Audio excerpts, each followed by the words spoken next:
So after last week's collapse into the unknown and best forgotten, it seemed Torchwood was heading in the direction of becoming one of those American drama shows on Channel 4 at 1 in the morning, which embody everything wrong with the 2000s approach to women, tone, and even character. So what could save this show now? Could anything? Well, it seems Helen Rayner gave it a rather good go with Ghost Machine, which in my opinion is the first good episode of Torchwood's run. But of course, not everyone agrees, and this episode seems to be regarded by fans as another dud in a series full of them due to its dodgy tone, poor visual quality, and pantomime-esque portrayal of the past and serious issues. I naturally disagree, but I do have my sticking points when it comes to this story. It is far from perfect. Let's go back to the beginning. So like I mentioned, this episode is penned by Helen Rayner, who wrote 2 scripts for the show during the Russell era, including the controversial and hideously underrated Evolution of the Daleks, as well as the nostalgic Earth invasion story The Poison Sky, that people seem to either love or hate at this point, and in my opinion is bloody excellent. So as a figure in Doctor Who, she seems to get a lot of criticism, some of which she even heard of, and according to Russell T Davies in his book The Writer's Tale, was made incredibly upset over after reading the comments about her Dalek story. I find this ridiculous, and I personally think she's an excellent writer worthy of praise, especially when you consider that the Dalek story she wrote was put together last minute and still seems like a tight story with strong themes and ideas. People also have no idea what they're saying when they have a go at her. She is a script editor alongside a writer, the first female script editor in the history of the programme, quality achieved, and worked on some of the best and most well-regarded episodes in Doctor Who history. So when it came to her penning a Torchwood story, you would think that she'd be able to put together something particularly good, considering her experience, and in my opinion she really did for the most part, but let me back up. So this episode is about a device which can pick up feelings held years ago in specific places. Without any context, Gwen and the team are chasing Auntie Jackie's sister's brother's boy across late night Cardiff in order to find out what is causing the signals he is emitting.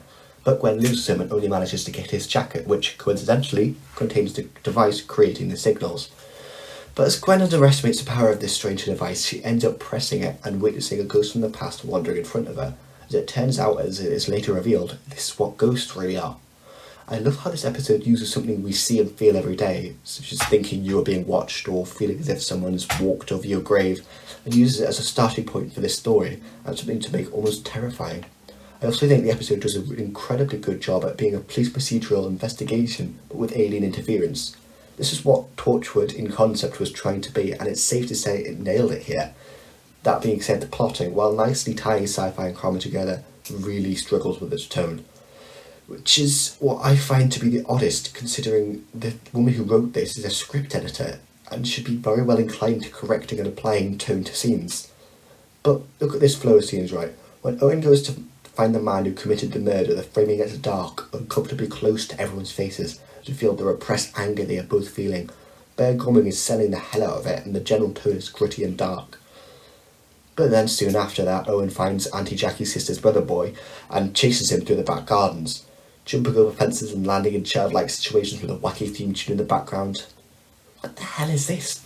And the punchline as well makes it feel like we've gone from Silent Witness to a Benny Hill sketch, and the episode feels so tonally wrong because of it. The overall mystery regarding finding this lad is also not very well implemented, because other than him supplying the second half of the device, which does kickstart the third act, the scenes regarding the team and interviewing him are oddly shot and awkward to watch. I was confused the first time I watched the story as to why they were spending so much time trying to find the kid with the device, considering, well, he wasn't the main focus, and the main focus was on the thing Gwen and Owen saw. The Bernie Harris thing just takes up time and shows how incompetent the team are by the fact they can't find an ordinary teenager. I think the episode should have instead have them just so happen to come across Bernie Harris while investigating something else in what should have been a much more coherent chase scene, and then get the device there, and then backstory if necessary, and if we never get to see him again. I know there was the whole thing of him knowing he was going to die, but you could just have them trying to prevent the old man's death, as then you would have an interesting idea as to whether he deserves to die for something he did years ago or not, and it also neatly ties Owen's subplot into the main thrust of the episode without affecting the tone, as much of the whole investigation scene involves them trying to find Harris. Speaking of tone, that scene where Jack and Gwen are trying to shoot properly, nudge nudge wink wink, it's pretty dreadful. The thing is, the bit where Jack snaps at the rest of the team works well within the context of the story and gives them all the confidence they need to drive home the final act. But then, so jarringly, we are led to this scene and forced to watch what I believe is meant to be sexual chemistry but in actuality is a boss breaking all boundaries between a boss and their employer because, oh, he's so lonely, isn't he? If Torchwood was a normal government institution, then he would have been put on trial for his actions. But because it's Torchwood, he gets away with it. So that must be what Jack means when he says he's Torchwood and it's beyond the police, the bloody perv. And yet again, this adds nothing to the plot. The gun thing doesn't explain anything. She could have learned it off screen. We're wasting time, which could have spent so much more time on its poorly thought out conclusion. I can't believe that in a series co-run by someone who loves to tell instead of show, we get a focus on us showing us something so tiny and trivial. If Gwen did shoot a gun elsewhere, then nobody would have cared at all. And that's not the last of what this episode does wrong either. The camera work is also pretty sloppy. Now, I'm not going to sit here and act like I know everything about camera work and direction because I have little to no experience with that sort of thing. And I'm sure the director put a lot of effort into this episode, and I do not for a second want it to look like I'm personally insulting him. However, the general tone of the episode is not benefited by these odd camera angles and the way everything is set in an ugly council estate. Naturally, the grey weather and feeling of it being about to rain is a staple of British television, so there's no problem with that. But the close-ups during run-rounds as well as the constant non-stop moving makes it look more like an episode of Shameless than Torchwood. And then there's the absolute shit show that is the ending. I promise I do like this episode on the whole, and I will get on to the things it does well after I get this off my chest. But the revelation that it just comes in two pieces is something done before and afterwards much better with the resurrection glove. But here it doesn't really add anything other than Gwen getting to see the future, meaning we can get to this conclusion.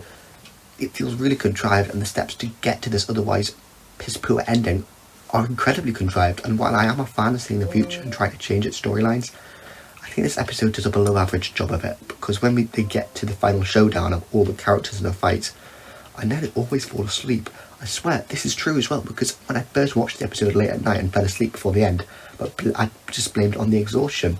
The same happened the second time I watched it, but then they made the excuse of me being even more tired than I thought I was. And then rewatching it for this video, I had completely forgotten what the conclusion was and stayed wide awake to see, and realised I had probably fallen asleep out of sheer boredom. The grand conclusion of this episode amounts to the main focus of the side characters tripping and falling onto a knife. This is pointless because if the guy had stayed alive, then the story would have been exactly the same, and it was only needed for the same reason most of the conclusions in the episodes of this series are: getting Jack to look morally ambiguous and stare into the distance, most probably on top of a rooftop. Right, so that's all the negatives off of my chest, so we can finally talk about the good things to do with this episode. The police procedural approach mixed with alien interference works wonders, and the way in which the characters in the first two acts get from point to point, including Owen finally getting to his moment to shine, as he witnesses what it feels like to be a woman, as for the first three episodes he has majorly been characterised as loving sex and having little regard for the women he kills alongside his time. The actual depiction of the murder is pretty grim, as well as we are witnessing it from Owen's perspective, and the lighting and the shrouded figures mean you can really see what it is he's experiencing. I also think it was a nice team moment when Owen comes out of it and everyone comforts him, although the phone boot gag doesn't really land. Considering where Owen was when this episode started, however, I think this story does wonders for his character. And that's pretty much the theme that runs throughout the entire story, and then we get to the ending, which I can't stand, and that's the end of Ghost Machine. I ended up going on about the bad things this episode does more than I intended, but then I never said this was the best episode ever. It's a very enjoyable watch because of the way it manages to actually be a convincing police procedural that is tied to a sci-fi concept, and the emotional exploration of the characters and their investigation is better than it is in the first and second episodes. The Bernie Harris subplot drags down my opinion of its general tone and direction. Also, the ending and that horrendous scene between Jack and Gren learning to shoot are both major letdowns, but they aren't heavily linked to the plot, so when I think about this episode I remember its good things as they are at the forefront of the episode. I know I rattled on about all of the episode's negatives, but it really is the sum of its parts, as the performances and writing really create a solid episode of Torchwood, which I always enjoy rewatching. It's just a shame that the direction and tonal inconsistencies hold this one back from being a classic that it was more than capable of being. The story was close to being a 10 out of 10, but because of those factors it's just managing to scrape along at a 7, which certainly isn't bad after last week's episode. But hey, a 7 out of 10 isn't bad. Maybe this is Torchwood finally managing to find its feet, potentially even take us in the right direction towards consistent classics. All it needs is to hit all the marks to drive this series home. Well, just next week's episode we'll do that. What we got this time? Oh, it's another widely hated one. I mean, it can't be that bad, right? What could possibly... Oh no, we're doing Cyber Bikini. See you all then.